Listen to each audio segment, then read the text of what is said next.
All right, let's dive into one of the most powerful and, frankly, one of the most dangerous tax deductions out there. We're talking about a strategy that could, in theory, let you write off the entire cost of a massive new vehicle in just 1 year. So here's the million-dollar question, right? Could that brand new SUV you've been looking at actually wipe out the taxes you owe from that side business you're running in retirement?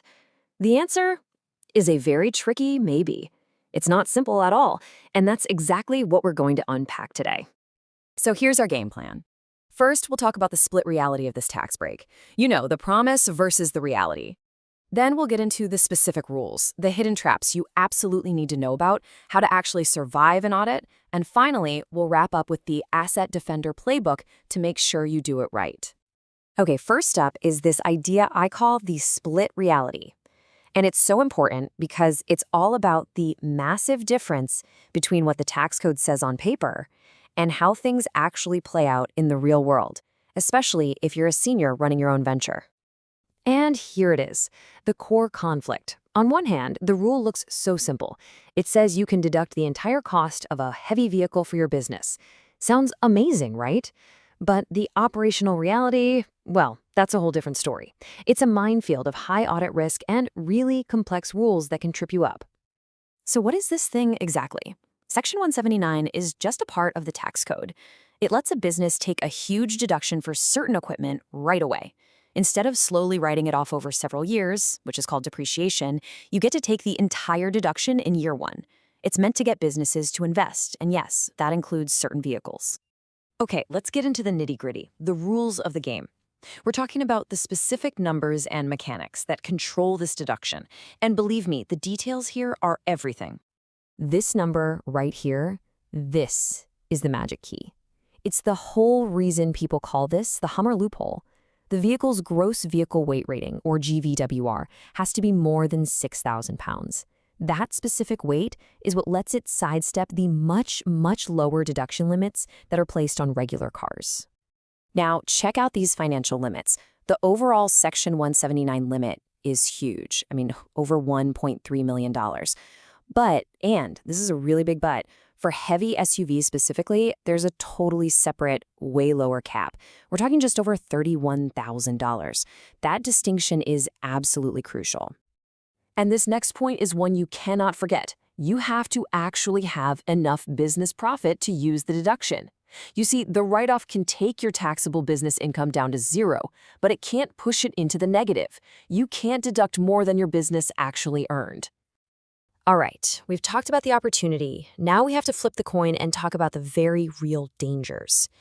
These are the operational hazards that can turn what seems like a brilliant tax move into a total financial nightmare. So let me walk you through a horror story. Imagine this. You spend, say, 70 grand on a new truck, banking on that huge tax break. You file your taxes, you claim it, but then you get that letter from the IRS. They audit you and they deny the deduction.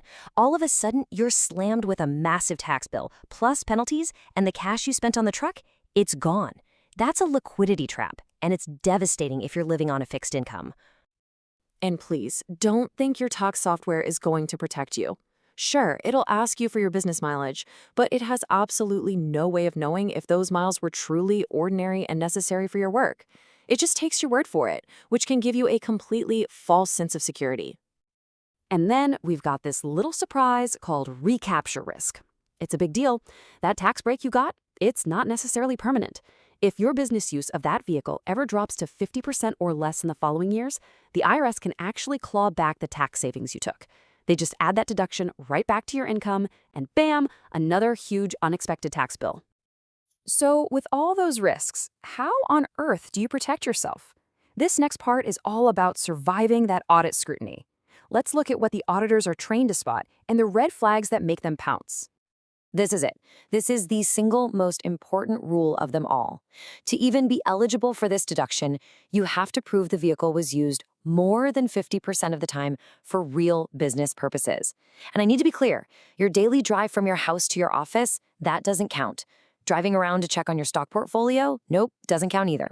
The vehicle has to be a tool for the business, not just your ride to the business. Here are the things that will get you on the IRS's radar, guaranteed. First, taking a massive deduction that's just totally out of whack with your income. Writing off an $80,000 truck against 10 grand in profit. Second, if your business looks more like a hobby you enjoy rather than a serious attempt to make money. And third, the one that gets almost everybody, no detailed up-to-date mileage logs. You can't just guess at the end of the year. That's a recipe for disaster.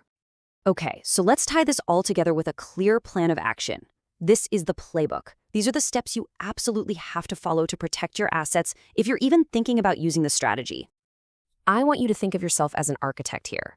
You have to design the plan before you ever buy the vehicle. Step 1, talk to a real tax professional, not the finance guy at the car dealership. Step 2, physically find the sticker on the driver's side door and verify that GVWR with your own 2 eyes. And step 3, run the numbers on your business income to make sure you'll even have enough profit to make this whole thing worth it. And finally, you have to build your defense file, your legacy vault. This is your proof. You need a mileage log that you update as you go, not from memory weeks later. Keep your purchase agreement, proof of that GVWR, and back it all up with things like your business calendar or invoices that support your trips. This file is what will save you if that audit letter ever shows up. And so we land here with the final question you have to ask yourself. Knowing all the rules, the financial limits, and the very serious risks of an audit or a cash crisis, for your specific situation, is the potential reward of this Hummer loophole really worth the documented risk? Ultimately, the answer comes down to how disciplined you're prepared to be.